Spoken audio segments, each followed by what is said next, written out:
Alright guys, you are looking at the new transmission for my truck. And it looks good.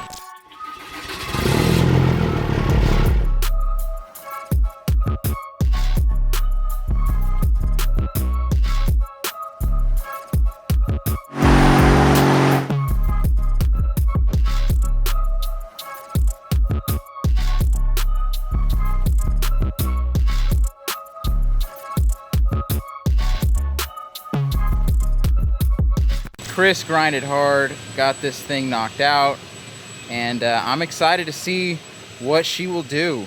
You know, of course we have our deep transmission pan, we have our triple disc torque converter, we have an aftermarket valve body, lots of billet fun parts, lots of preventative parts. So I'm excited to get this sucker in, man. All right, so we're starting our transmission build in the truck here. We got it up on the lift. We have our beautiful unrivaled diesel transmission here, which is about to go in. I am very excited. But before we do that, before we get this sucker in there, we got to take off the flex plate. If you don't know what a flex plate is, or where it is, flex plate is right here. Basically, the torque converter connects to this, and that connects to the transmission. So the flex plate is kind of where the engine and the transmission meet. That's kind of where those two, that's where all the power is transferred, if you will. So we're gonna be putting a new flex plate on here. And fun fact, the flex plate that's going on here actually came off of Chris's old truck, which this is a flex plate that did 2,000 horsepower. So that's cool, we're getting a good flex plate. So we're gonna get this off, get the new one on, and then start getting the transmission put in. So welcome to the underneath of my truck. It starts and it works now, so that's good. All right, so we got our old flex plate off, and we have our new flex plate we're about to put on. This is not actually new, this is used. Chris calls this a certified dually part. So this flex plate did a whole lot of horsepower on his dually. When he did that big 2,000 horsepower dyno pull. I'll put the video here.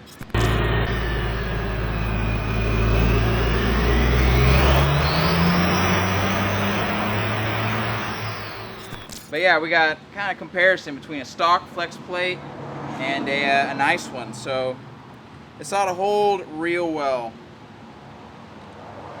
Very excited. All right, so we got our new flex plate on. She's gonna hold some good horsies. So the next step is whenever you do a new transmission or rebuild on a transmission, a lot of times you have a lot of junk that will get into the cooler for the transmission. If you don't want to mess up your new transmission, it's important that we do what Jake over here is about to tackle, a transmission cooler flush. If you don't do this, it could mean your transmission is screwed, even though you just fixed it. So it's very important. Thoughts? Flush the transmission, folks. All right, so we got the transmission on the jack. It's going in. Jake is getting the bell housing bolt put in. We just finished our, they just finished doing a transmission cooler flush on it. Turned up pretty good, so that's good. So we're gonna help him continue to put everything in, and we'll just throw y'all back on the time lapse.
All right, this is big. So we got the transmission in. Transmission is built and the transmission is in. So yeah, let's take a look under here, shall we? So we did an oil change, or we're doing an oil change.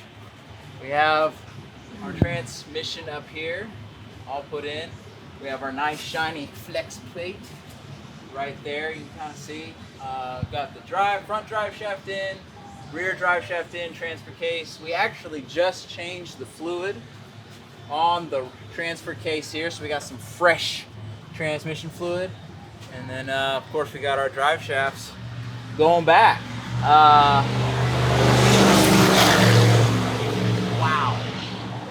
Race truck, man. Race truck. Got the race truck. Race truck. Passing by the diesel shop. So what we're gonna do is drop this sucker down and fill it up with oil, fill it up with transmission fluid. And then I think we might load a tune on it and go drive it, see what she does. So let's get to it.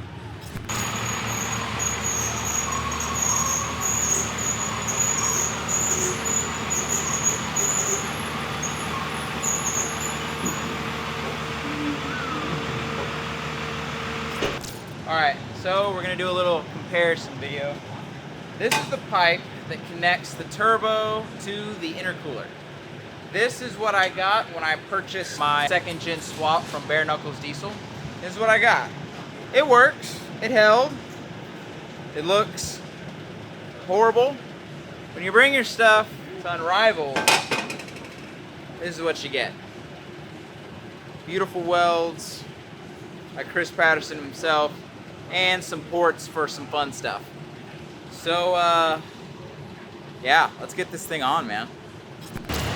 Well, she's running, and we're breaking in the transmission a little bit. Got the back tire spinning. We got this new pipe in. Ooh, that looks nice. And everything else seems to be happy.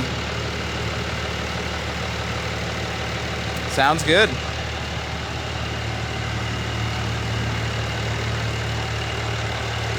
Dual fueler's looking nice.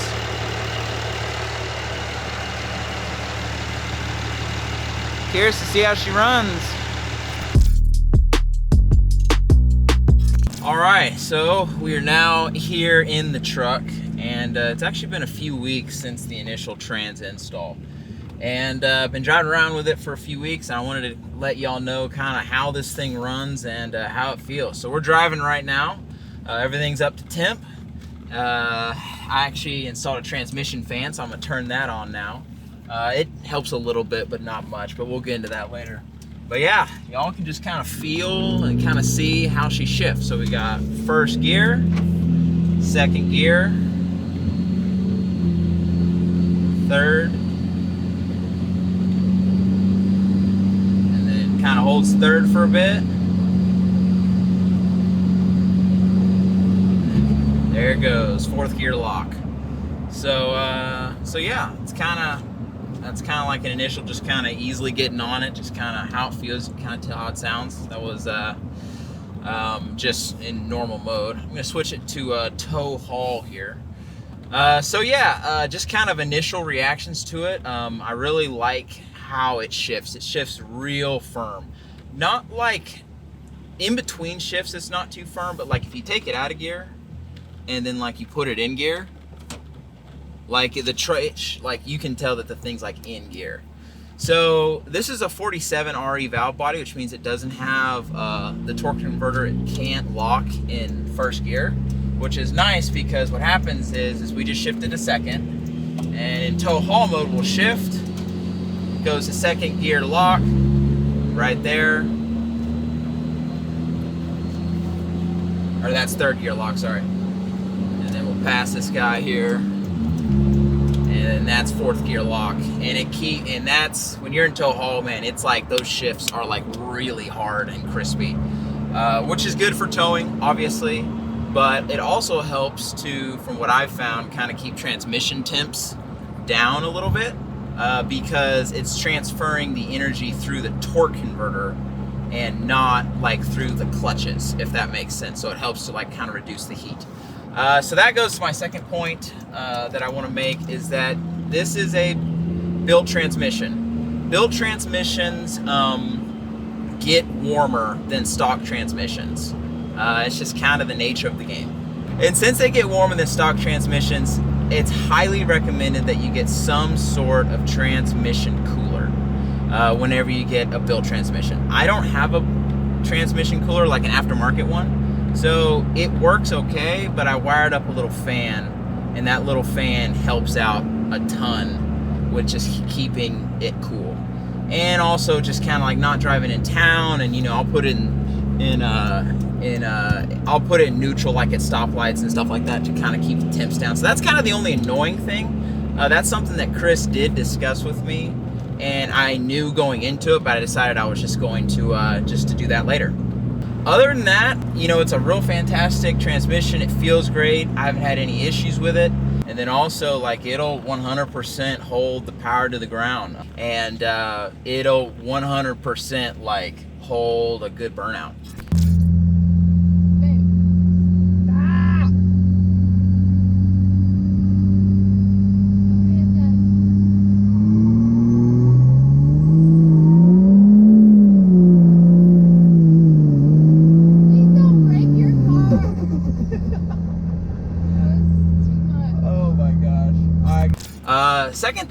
Third thing, final thing I'll say before we kind of wrap this video up, is that I love the way the second gear shift, and I don't know if this is how Chris made it, but the second gear shift is so great because when it hits second gear, it's timed in such a way that it like automatically spools the turbos, or the turbo I should say, which I love that. So it's like, you know, you're like first gear, hit second, and it just kind of like, it just makes that turbo want to go up, you know.